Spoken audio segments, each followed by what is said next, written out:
قرآن کہتا ہے کہ نعمت اللہ کے پیارے پیغمبر محمد الرسول اللہ صلی اللہ علیہ وسلم، کس قدر یہ عظیم نعمت ہے اس امت کے لیے کہ اللہ ذو جلال نے آدم علیہ الصلوۃ والسلام سے لے کر آج تک اور قیامت تک ایسی ہستی دنیا میں بھیجی نہیں۔ وہ ذات کے اعتبار سے بھی مخلوق میں سے بے مثال تھے اور اپنی ہر بات کے اعتبار سے بھی بے مثال تھے اور اپنی صفات کے اعتبار سے بھی بے مثال تھے۔ یعرفون نعمت اللہ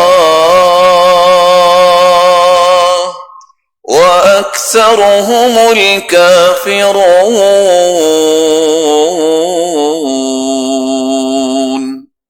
مشرکین بھی جانتے تھے اللہ کے رسول صلی اللہ علیہ وسلم کو۔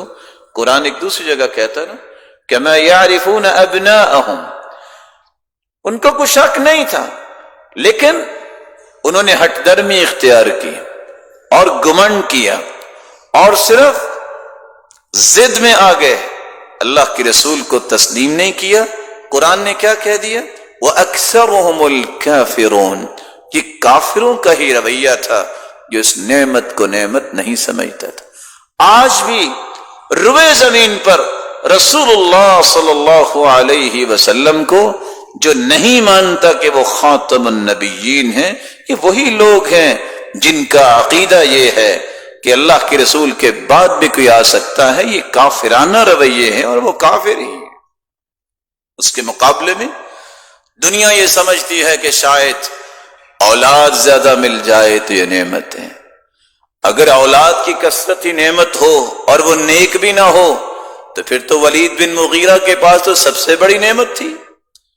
12 بیٹوں کا باپ جب کسی مجلس میں آتا تو 6 دائیں طرف اور 6 بائیں طرف ہوتے، پورا لاؤ لشکر لے کے حاضر ہوتا۔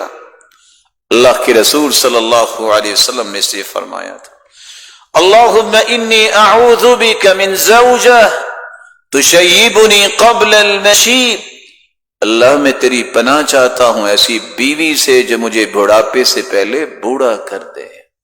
ومن ولد یکون علی الرب، وفی روایہ وَمِن وَلَدٍ يَكُونُ عَلَيَّ فِتْنَةً، اللہ مجھے ایسی اولاد نہیں چاہیے جو میرا رب بن بیٹھے، جو میرے لیے فتنہ بن جائے۔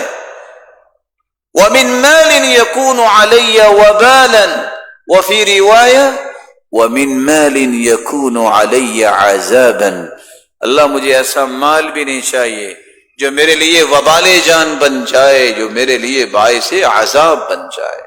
اللہ ذو جلال یہ جتنے روشن چہرے بیٹھے ہیں یہ سن رہے ہیں، سب کو حلال اور وافر مال عطا فرمائے کہ زندگی میں حرام کی طرف کبھی سوچ ہی نہ ان کی آئے۔